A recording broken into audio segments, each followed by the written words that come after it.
It was just like 2 days after my birthday, and my friend just graduated nursing school. We were having a good time. We had a couple drinks. I was out celebrating my 21st birthday. The Lyft was after last call at the bars, and it was a Lyft home, and I was alone. I decided, I'm just gonna lay down and take a nap. Along that ride, the worst nightmare of my life happened.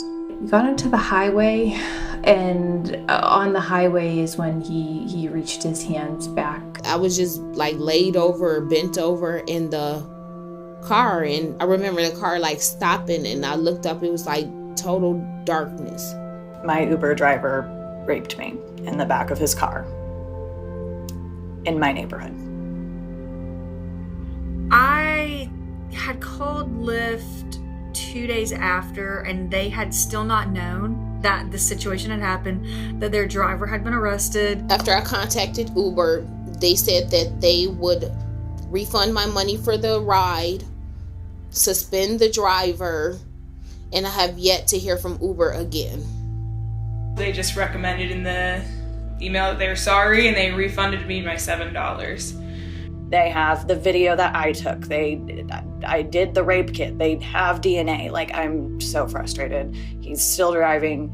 He's still out there. He still could be doing this to other women, and it's just sickening because I did what you're supposed to do. To not know if the driver who assaulted me was off the road until 9 months later, it's a crime, in my opinion, the trauma that put me through. I was just trying to get home, and it's just destroyed my life. Statistics have shown that 1 in 3 women and 1 in 6 men are going to be sexually assaulted at some point within their lifetime.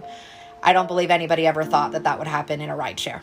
A lot of women are suffering in silence because they don't know that there's allies out there. They don't know that there's people who will support them and believe them and listen to their story. Sometimes it's that one phone call of asking the right questions and putting feelers out there of who your safe space can be. To come out and say, I was raped, I was sexually assaulted, I was beaten, I was bruised. What does that make you feel like as a person? How are you going to go into society and with your head held high and be looked at as a strong, independent person? Because there's a lot of shame behind it. So we need to stop that, and we need to say, hey, no, look, it's not you. Just being able to speak out, even if it just helps one person, I've made a difference somewhere.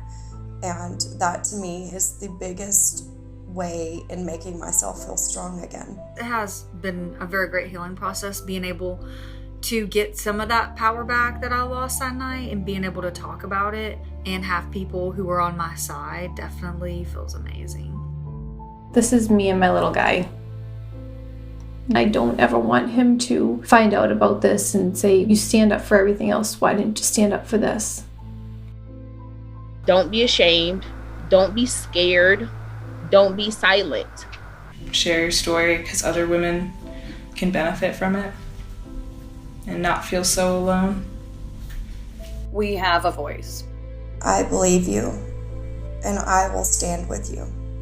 Speak up.